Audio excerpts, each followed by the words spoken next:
Muy buenas tardes, amables radioescuchas de radiocatapulta.inforred.mx.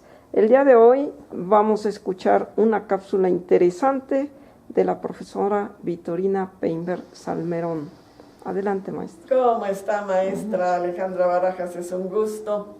Hoy les quiero hablar a todos nuestros amigos que nos siguen de Malitzin.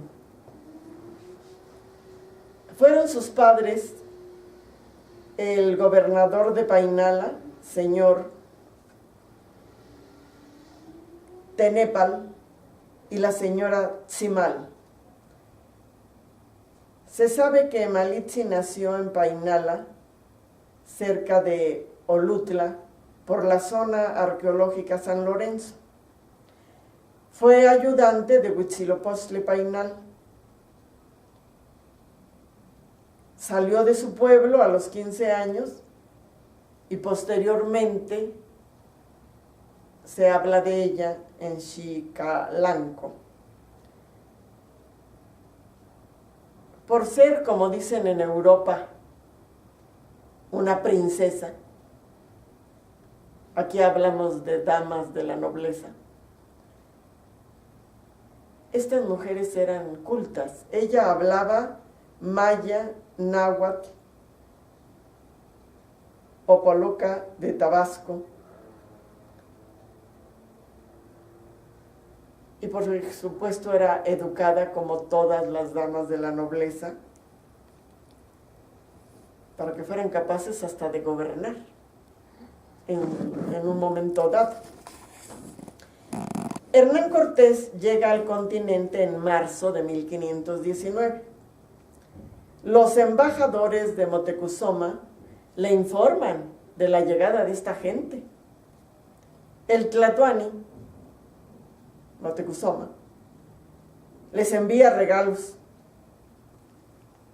Y los embajadores, al subir al navío de Cortés, pues los reciben con cañonazos y hacen que con tal espanto se desmayen, y fue necesario reanimarlos con vino tinto. Los xicalancas y los centlas de Tabasco tuvieron enfrentamientos con los españoles y fueron vencidos en marzo 15. A pesar de que los guerreros indígenas eran más que los 800 españoles con esclavos negros, seguramente pues fueron derrotados por la diferencia de armas. Atendiendo a los usos y costumbres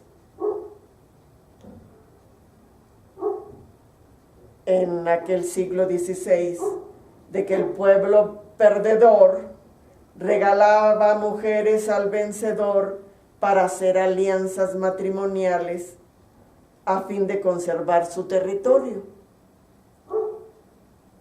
Los indígenas de Mesoamérica tenían sus reglas y sus formas de guerrear y de cómo comportarse cuando eran vencidos o cuando eran triunfadores. En este caso, los vencidos regalan a Cortés 20 doncellas de la nobleza, que repito, allá en Europa les llaman princesas. Entre estas niñas de la nobleza iba Malitzin. Al recibirlas, Cortés, alegando que está casado con Catalina Juárez Marcaida, no puede recibir otra dama y se la regala a Portocarrero. Aquí no era mal visto tener los gobernantes una o varias esposas, porque al regalarle un tlatoani, una doncella, tenía que convertirla en su esposa, ya fuera segunda, tercera, lo que fuera, pero así eran los usos y costumbres.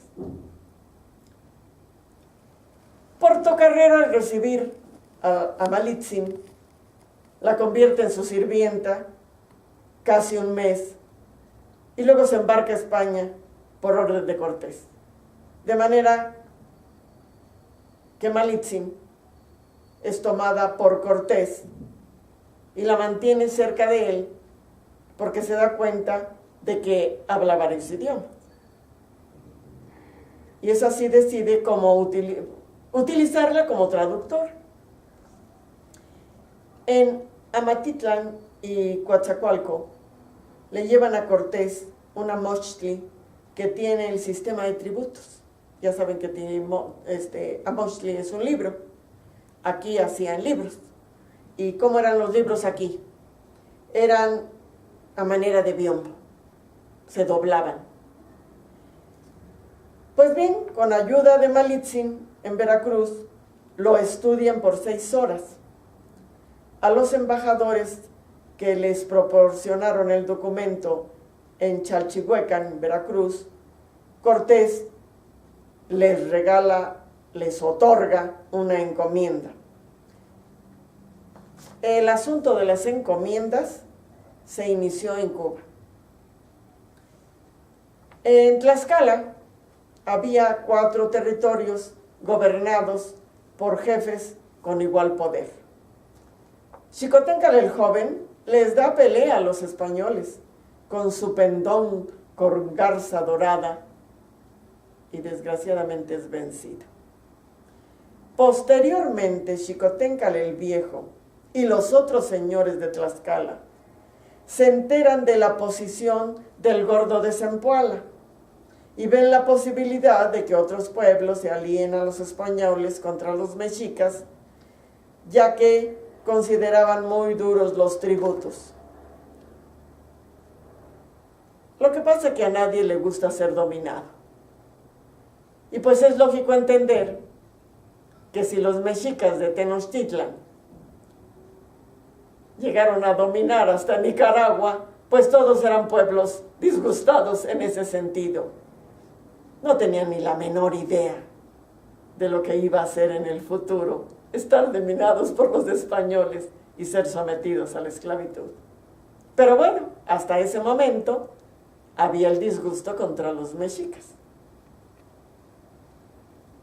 Porque también había que proporcionarles gente para el trabajo y pues recordemos que ellos practicaban las guerras floridas y practicaban sacrificios humanos, varios pueblos de Mesoamérica. Cholula, que fue fundada por Seacatl Tolpitzin-Quetzalcóatl, con 20,000 casas y chozas en las afueras de la ciudad. Estamos hablando de metrópolis. Cholula pacta con Cortés después de que éste interrogó a 2 sacerdotes chololtecas con ayuda de Malitzin. Ella como traductora también tomaba decisiones. Cortés les propuso que se rindieran al rey Carlos V y aceptaron. Hay códices en cuyas láminas aparece Cortés siempre con Malitzin y ella es pintada más alta que los otros indígenas. Detalle curioso que debemos apreciar y observar. Jerónimo de Aguilar, seminarista, con Gonzalo Guerrero, ambos náufragos de la expedición anterior, que llegaron a Chetumal en 1511 y estuvieron hasta 1519, pues aprendieron el maya de Yucatán. Malitzin hablaba el maya chontal y Jerónimo de Aguilar pasaba el maya al español porque fue el que sí aceptó regresar con sus compatriotas que eran los españoles. En cambio, Gonzalo Guerrero se negó porque ya había formado una familia y ya se sentía maya. Le fascinaba la manera de ser de los indígenas y su filosofía. Tan es así que peleó en contra de los españoles y a favor de los indígenas. Eso se considera el primer mestizaje. Los indígenas de la nobleza, hombres y mujeres, deben haber sido gente culta y con mucha facilidad para aprender, porque los franciscanos se admiraban de su desempeño como excelentes alumnos. Y ahora recuerdo que Alonso de la Veracruz, el fundador de la primera universidad en América, estaba sorprendido de su alumno, el señor de Tzintzuntzan, Michoacán, que era su alumno y que andaba recitando a Homero y hablaba latín y español, matemáticas aprendió con este señor, y todo lo que Alonso de la Veracruz le enseñó. Estos indígenas, que poco se ha hablado hasta nuestros días de su capacidad para aprender tan rápido. Recordemos en este momento que la escuela para nobles, para la nobleza indígena, que fue la de Tlatelolco, pues ya no sabían qué hacer con esos indígenas, ya no había qué enseñarles, porque todo aprendían, y por eso le escribieron al Papa, consultando lo que hacían con esa gente, y el Papa dijo que sacerdotes nunca, ni ellos ni los negros. Bueno, la señora Catalina Juárez Marcaida, primera esposa de Cortés, cuentan que padecía epilepsia